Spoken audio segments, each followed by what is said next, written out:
Alrighty guys, hello, this is Android ROM Reviews again, a few minutes after the previous video. Oops. I'm here today with the Beast version 2. Hold on. No, actually version 4, I think. Sorry, I was trying to remember and I just couldn't.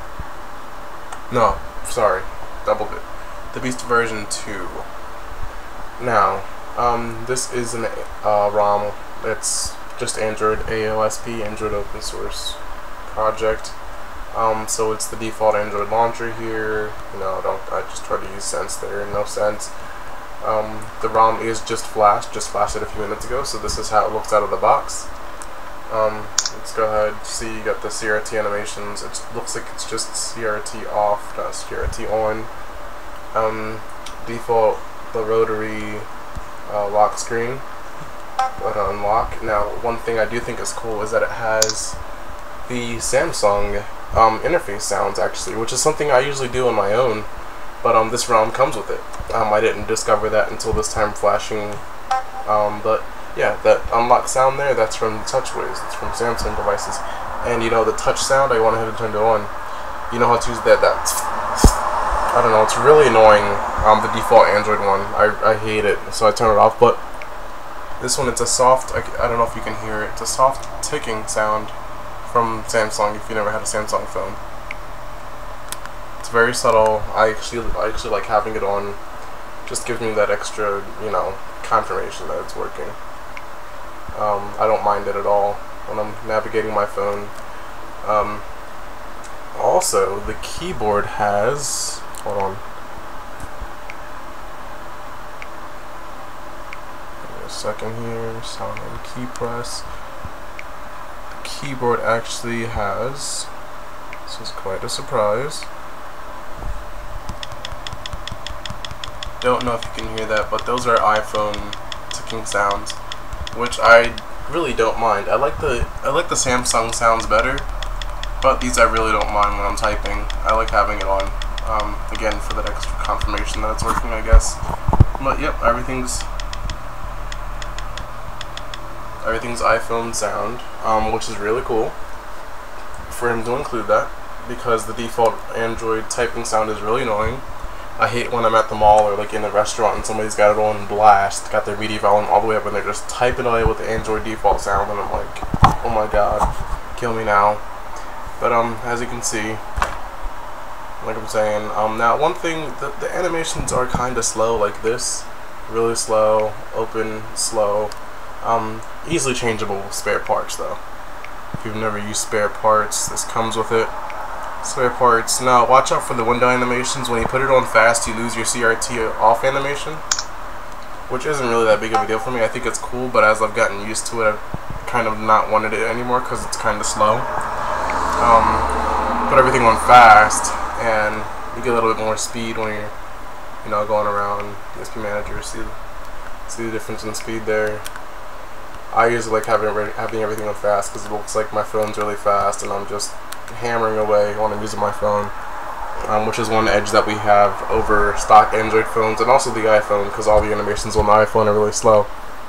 But with this ROM, as you've been seeing the whole time, I've been pressing launcher, but it also comes with Sony Ericsson Home. Now, I'm not really a big fan of it because it's kind of slow, but if you like it, I guess it's there for you to use, but it really has a little bit more features and looks different than the stock Android launcher. As you can see, you got that TouchWiz / iPhone sliding app organization there, a little animation from when you're going into it. Then when you drag the apps out, the apps actually they kind of jiggle around when you're dragging them around, if you can see what's going on there. See, now here, if you're got any Linux, if you got any Linux users out there, if you've ever used Genome with Compiz with wobbly windows, this animation will look familiar to you. It's pretty much the same animation, and then snap right on. Comes with folders. Again, Android comes with folders too, though. I don't really know how to use this. Let's see if this works. Yep. Just drag it right in the folder and then it goes in there. Yeah, not really a big fan because it looks kind of slow and it's kind of iPhone-esque. Now, try to stay away from iPhone-esque things interface-wise, but sound-wise, I really don't mind. Now, you can go with the launcher. You can set launcher as your default, and you don't have to worry about getting that prompt every time you press the home button. Now, there's not much else to, oh wait, actually yes. There is. It comes with cyanogen mod settings, which I really love because this has a lot of cool settings in it. I love seeing this when I have ROMs because, you know, get all these, you can actually turn on the screen. Oh, I didn't see that before. Turn on the screen on, turn off the screen off, you know, just like that with a check mark. Input behavior, buttons, haptic feedback, render effect. I used to use this when I would see. I use that when I'm low on battery. I think it saves battery, I'm not sure, but I use it anyway. Over scroll effects. Yeah, I love the cyanogen mod settings. It comes with an internal overclocking daemon.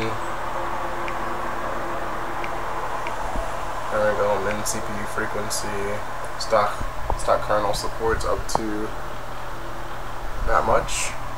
Well, basically 1.5 megahertz. I mean, megahertz, 1.5 gigahertz. And that's about it for this ROM. Nothing really extra to talk about here. Comes with the basics. At least I've seen all this stuff on other ROMs before. System app remover.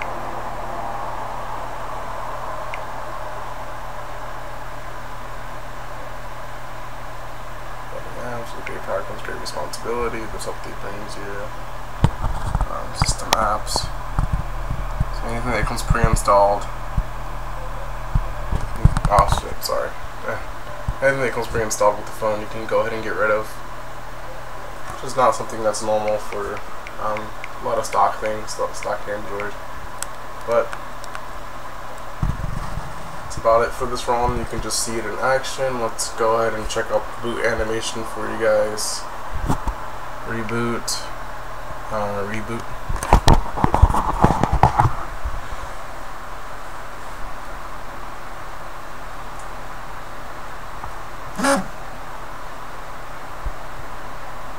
I just love this boot screen. It's so self-explanatory. JC Glacier rooted. Any Android device you have should be rooted. There's no reason for you not to have root. It's so easy now.